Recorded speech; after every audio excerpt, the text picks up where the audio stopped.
Breyer's doctor's lounge, like rooms or dining rooms at any institution, had evolved into loosely organized circles.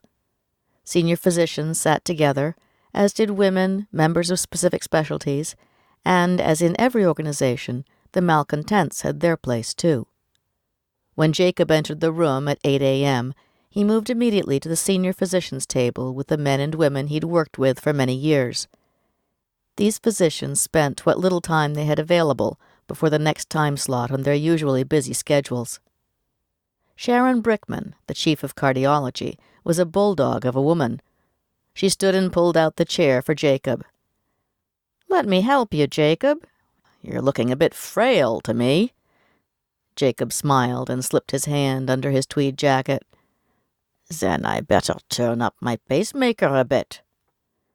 "That was an awful case, Jacob," Sharon said. "I'm afraid the same outcome would have happened if I were the attending."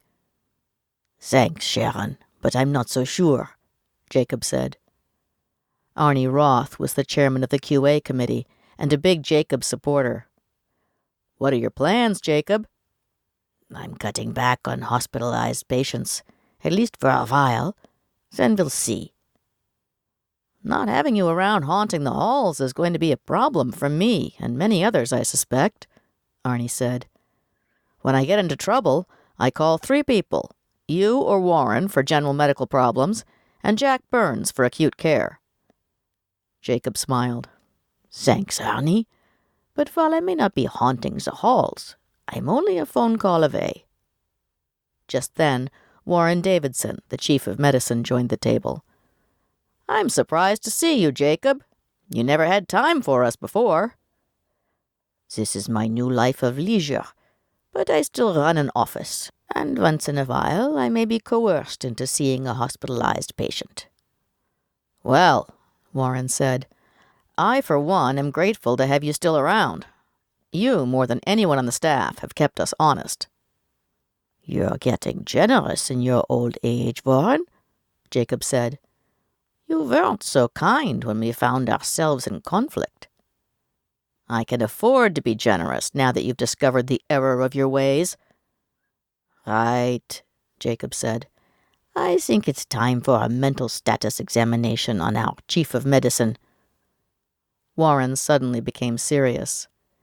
"I'm going to ask you to do something, and I'd prefer a considered response, not the patented Weitzman knee-jerk reaction." "You want me to abandon one of my most effective survival tools?" "Exactly." He paused. "I want you to take on the presidency of the medical staff for the next 2 years." Jacob stared at Warren with disbelief.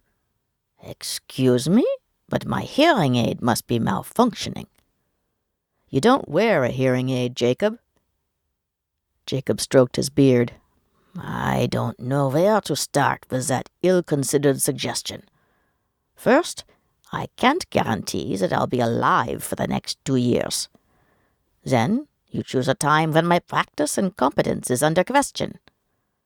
"Not by me," Warren said, "or anybody else who knows you." "You must resent my decision to cut back after 60 years in practice." "Jacob," Warren said. Jacob raised his hand in a stop gesture. "Let's clear the air, Warren. I've been president of the medical staff twice before. Doing that job well, it wasn't easy. Now you want me again. What's the matter? Have you hit the bottom of the barrel?" "Hardly, Jacob," Warren said. "I have 6 physicians lobbying for that position, but not a one of them could do the job a quarter as well as you can." He paused. "And Jacob, you now have the time to take on the position." "Lola would never go for it."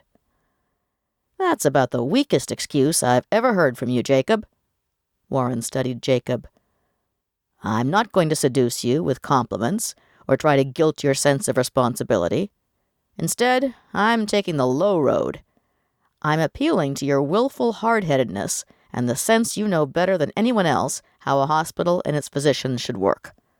You've spent your life railing against everything: the hospital administration, the medical staff, insurers, and the entirety of the medical establishment. I'm offering you The keys to the kingdom, Jacob. Here's your chance to do things your way. It's time to put up or shut up."